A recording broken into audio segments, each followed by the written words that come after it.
तुम दोनों मेरी बात मानकर यदि मेरे बताए हुए मार्ग पर चलते रहे तो तुम्हारे वरदान में जो एक संकट छुपा है मैं उसे भी दूर कर दूंगा।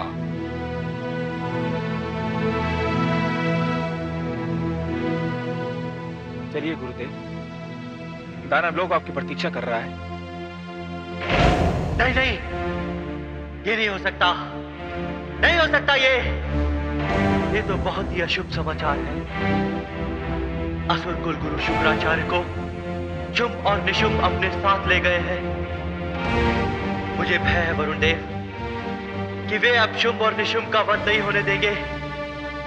और उधर मां भगवती कैलाश पर पुनः प्रकट होकर वहां से चल भी चुकी है। देवराज, क्यों ना हम सब कुछ देवी भगवती पर ही छोड़ दें? आप सत्य कह रहे हैं वरुण देव, सत्य कह रहे हैं आप। अब हमें देवी भगवती की शरण में जाना होगा। आइए मेरे साथ।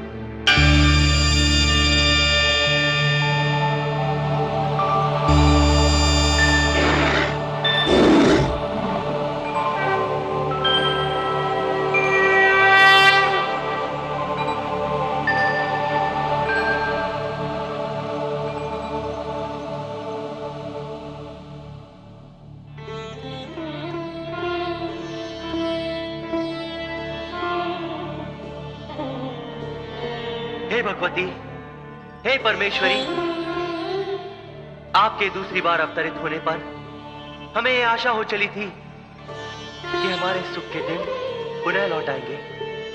देवराज, ऐसा प्रतीत होता है कि आप दानव लोक में शुक्राचार्य की वापसी से घबरा गए हैं। माते, ये घबराने का ही विषय है, क्योंकि शुक्राचार्य हम देवताओं के पुराने बैरी हैं। अब वे शुंभ और निशुंभ को कोई भी ऐसी भूल नहीं करने देंगे जिसके कारण उनका वध किया जा सके। देवराज, आपको शुंभ निशुंभ की भूल की चिंता है, किंतु आपका ध्यान अपनी भूल की ओर नहीं है। हे भगवती, मैंने ऐसी कौन सी भूल की है? मैंने तो आपको सत्य घटना बताई है कि शुंभ और निशुंभ अपने कुल गुरु को लेकर पाताल लोक गए हैं। देवराज, असुरों को अपनी भूल का ज्ञान हो गया है और उन्होंने अपने कुलगुरु शुक्राचार्य की वंदना की। उन्हें प्रसन्न करके अपने साथ ले गए। किंतु देवराज, आप मुझे बताइए कि गत वर्षों में आप देवताओं के गुरु बृहस्पति से मिलने कितनी बार गए? आपने अपने गुरु से कितनी बार युद्ध तथा अन्य नीतियों के विषय में बात की? आप ये क्यों भूल गए? यदि गुरु ना हो तो उचित मार्ग की प्राप्ति नहीं हो सकती। हे जगदम्बे, आपने जो कहा वो सत्य है। आप हमें क्षमा कर दीजिए माते। आप अभी अपने गुरु की शरण में जाइए और देखिए किस प्रकार आपके गुरु आपको चिंताओं से मुक्त कर देते हैं। और रहा शुंभ और निशुंभ का प्रश्न, तो वे यहीं आएंगे। मैं यहीं उनकी प्रतीक्षा करूंगी। हे माते, अभी हम प्रस्थान करते हैं। हम पुनः आपके दर्शनों के लिए यहां आएंगे।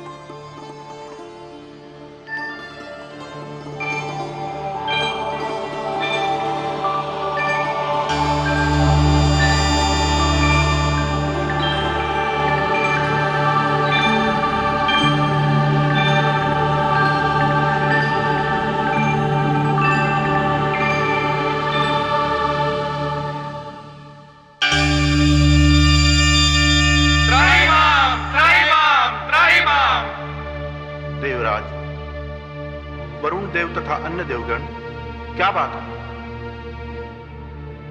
हे गुरुदेव, हम आपसे अपनी भूल की क्षमा मांगने आए हैं। जबकि हम जानते हैं गुरुदेव कि हमारी भूल क्षमा के योग्य नहीं है। और सच पूछिए तो हमें यहाँ आने का ध्यान भी देवी भगवती ने दिलाया है। आप किस भूल की बात कर रहे हैं देवराज? आप तो सब जानते हैं गुरुदेव, और बहुत दिनों से हमने आपसे विचार विमर्श भी नहीं किया। ना तो आपको संकट के आने की सूचना दी है और ना ही उसके समाधान की। और इसका यह परिणाम हुआ गुरुदेव कि हम देवता बार बार पराजित हुए हैं। हे गुरुदेव, पहले हम हिरण्यकश्यपु से हारे, तारकासुर से पराजित हुए, हमें महिषासुर ने अपमानित किया और अब शुंभ ने हमें देवलोक से निष्कासित कर दिया है। गुरुदेव, हमें इस बात का भली भांति ज्ञान हो गया है कि गुरु बिना ज्ञान नहीं। हमें क्षमा कर दीजिए गुरुदेव, क्षमा कर दीजिए। देवराज, आपकी क्षमा याचना से मुझे संतोष प्राप्त हुआ, किंतु आप मुझसे क्षमा मांगे, ऐसी इच्छा मेरे हृदय में कभी नहीं थी। आपने भूल तो की, आप देर से आए, किंतु आए तो सही। गुरु का स्थान आडंबर और अहंकार रहित होता है। यह जानकर मेरे हृदय को कष्ट हुआ कि मेरे शिष्य संकट में हैं। बताइए देवराज, मैं आप लोगों के लिए क्या करूं? हे गुरुदेव, असुर गुरु शुक्राचार्य फिर असुरों के पास लौट आए हैं और जब तक वे असुरों के साथ हैं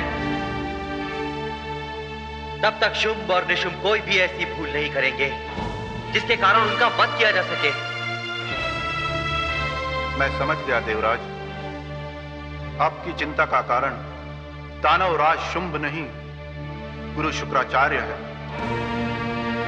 ठीक है, मैं आप सबको अपनी ओर से आश्वासन देता हूं कि आपकी चिंता के कारण को दानवों से दूर कर दूंगा। यह देव कुलगुरु बृहस्पति का वचन है।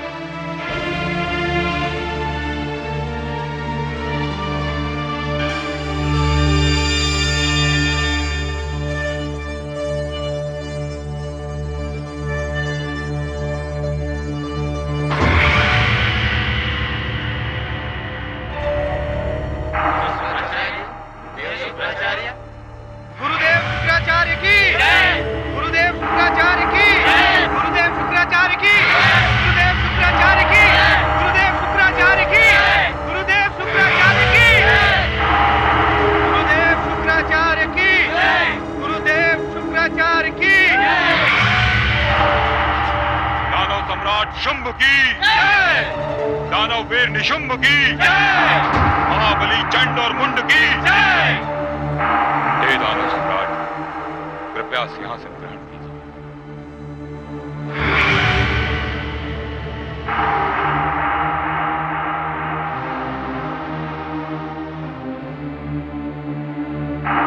हे दानव वीरों, आपका साहस, आपका कौशल, आपकी वीरता और आपकी दृढ़ इच्छा शक्ति ने बार बार देवताओं को पराजित किया है, किंतु ये शब्द बार बार क्यों?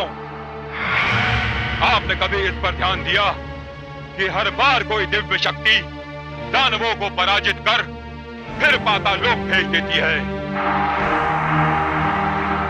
दानव सम्राट हिरण्यकशिपु के पास क्या नहीं था, किंतु इतने शक्तिशाली सम्राट को भी विष्णु के हाथों मरना पड़ा। दानवेंद्र तारकासुर के पास क्या नहीं था, शक्ति, बुद्धि, किंतु उसे भी ब्रह्मा के वर के कारण एक 7 मास के नन्हे बालक ने मार दिया। आज दानव महिषासुर के बल की तो कोई सीमा ही नहीं थी, किंतु वह भी एक स्त्री के हाथों पराजित हो गया। हे दानव वीरों, हमने 3 बार देवताओं को पराजय की, इंद्रलोक पर अधिकार किया, किंतु तीनों ही बार किसी न किसी कारण से हम देवताओं से पराजित हो गए। अब पुनः एक बार दानव सम्राट शुंभ ने इंद्रलोक पर अधिकार किया है। मैं चाहता हूं इस समय सारी दानव शक्तियां एक साथ मिल जाएं और हमारी ओर से देवताओं को कोई अवसर ही न दिया जाए। अब मैं आपके साथ हूं, ध्यान रहे, आपके सम्राट को ब्रह्मा ने वरदान दिया है, कोई भी ऐसी इच्छा जिसकी पूर्ति संभव न हो, यदि ऐसी इच्छा दानव सम्राट शुंभ ने की तो वो इनकी मृत्यु का कारण बन सकती है। तो अब आपका, हम सबका ये कर्तव्य है कि हम अपने सम्राट को ऐसी स्थिति से बचाएं। हे ब्रह्मा, इस बार मैं किसी को कोई अवसर नहीं दूंगा। शुंभ और निशुंभ दोनों आपके वरदान के इस बंधन से दूर रहेंगे। गुरुवर शुक्राचार्य की जय! गुरुवर शुक्राचार्य की जय! गुरुवर शुक्राचार्य की जय! चंडमुंड, आज्ञा गुरुदेव।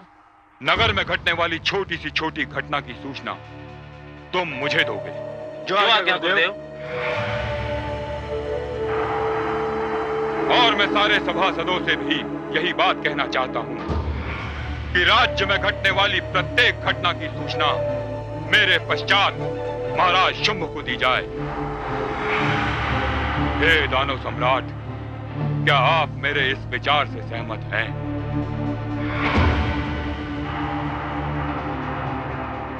हे गुरुदेव, आपका हर वचन मेरे लिए माता पिता के वचनों से भी अधिक महत्वपूर्ण है।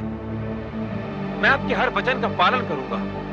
तो फिर मैं आपको विश्वास दिलाता हूं। तारकासुर और महिषासुर की कथा अब दोहराई नहीं जाएगी। गुरुदेव, आज आपका आगमन बड़ा ही शुभ हुआ है। दानव साम्राज्य के लिए हमें एक महामंत्री का चुनाव करना है। दानव सभा ने धूम्रलोचन नाम के एक वीर को भेजा है। अभी उसका शक्ति परीक्षण होने वाला है। यदि आप उसे अपना आशीर्वाद दें तो हम उसे दानव साम्राज्य का महामंत्री नियुक्त कर देंगे। अवश्य। गुरुदेव, भ्राताश्री,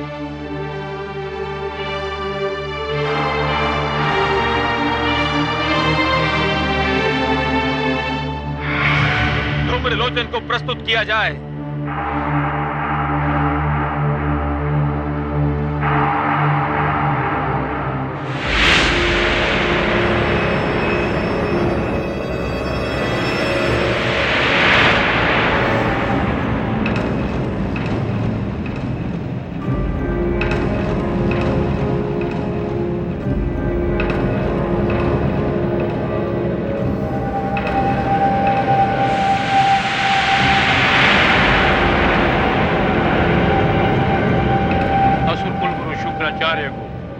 धूम्रलोचन का प्रणाम।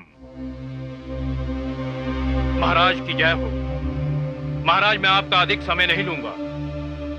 जो आपकी सेना में सबसे शक्तिशाली हों, जिनको अपनी भुजाओं की शक्ति पर विश्वास हो, उनमें से 16 मेरी बाईं ओर आने दीजिए और 16 मेरी दाईं ओर। फिर मैं अपने गले में एक रस्सी का फंदा डालूंगा, जिसका एक छोर बाईं ओर होगा और दूसरा छोर दाईं ओर। महाराज, फिर आपके ये दानव पूरी शक्ति से उस रस्सी को दोनों ओर से खींचेंगे और ये स्थिति तब तक बनी रहेगी महाराज, जब तक आप मुझे उनको हटाने के लिए नहीं कहेंगे।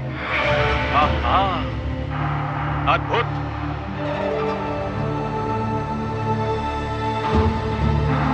गुरुदेव, आज्ञा है वत्स। प्रणाम गुरुदेव।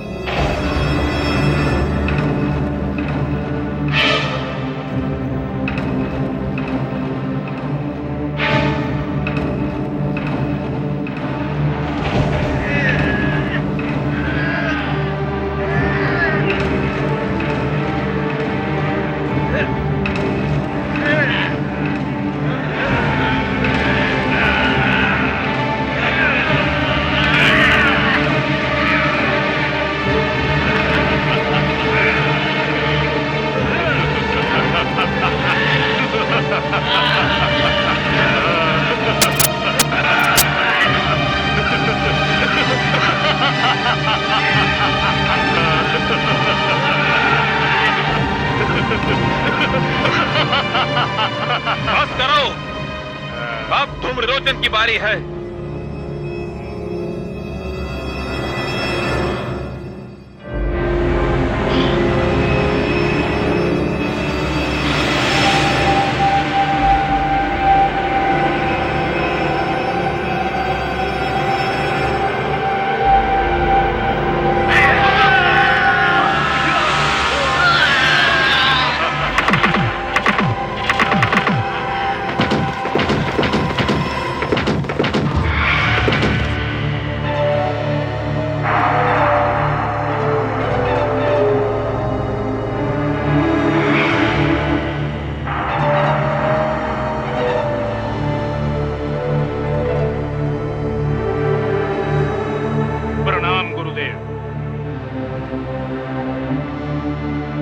मार्कंडेय, तुम दानव सम्राट शुंभ के महामंत्री बनने के योग्य हो।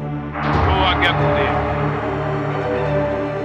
दानव वीर धूम्रलोचन, मैं आज से इसी क्षण से तुम्हें दानव राज्य का महामंत्री नियुक्त करता हूं और नगर भ्रमण का आदेश देता हूं।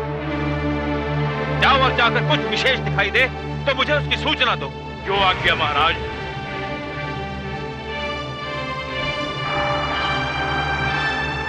अब मैं आश्रम की ओर जा रहा हूं। मेरे आश्रम के द्वार हर दानव के लिए सदैव खुले हैं।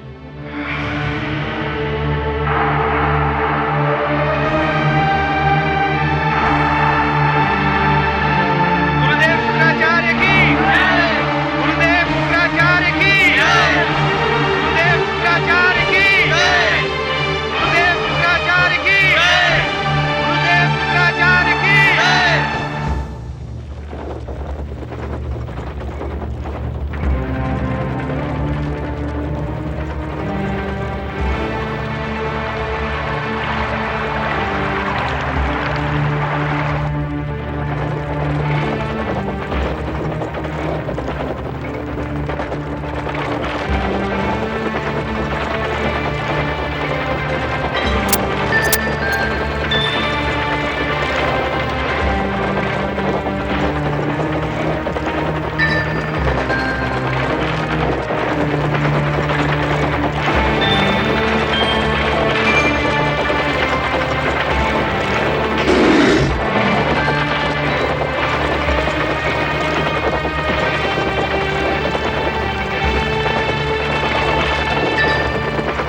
सारथी, रथ रोको।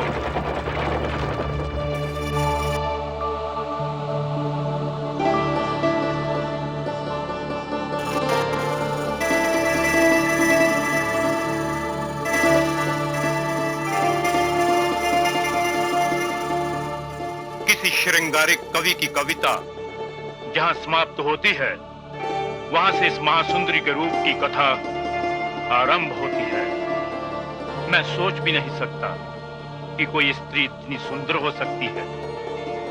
यदि आज मैं नगर भ्रमण करने न निकला होता तो इस महासुंदरी के दर्शन करने से वंचित रह जाता।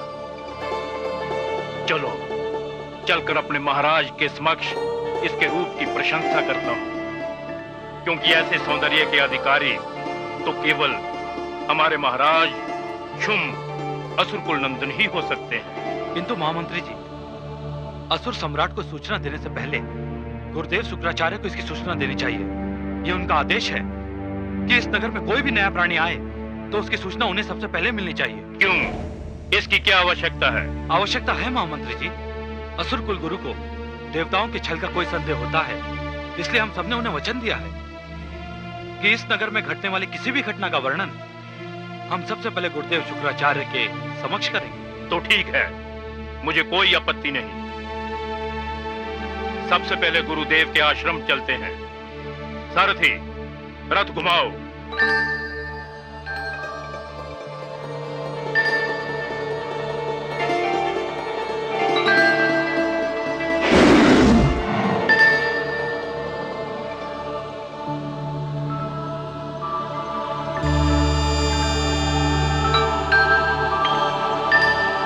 प्रणाम जगदम्बे।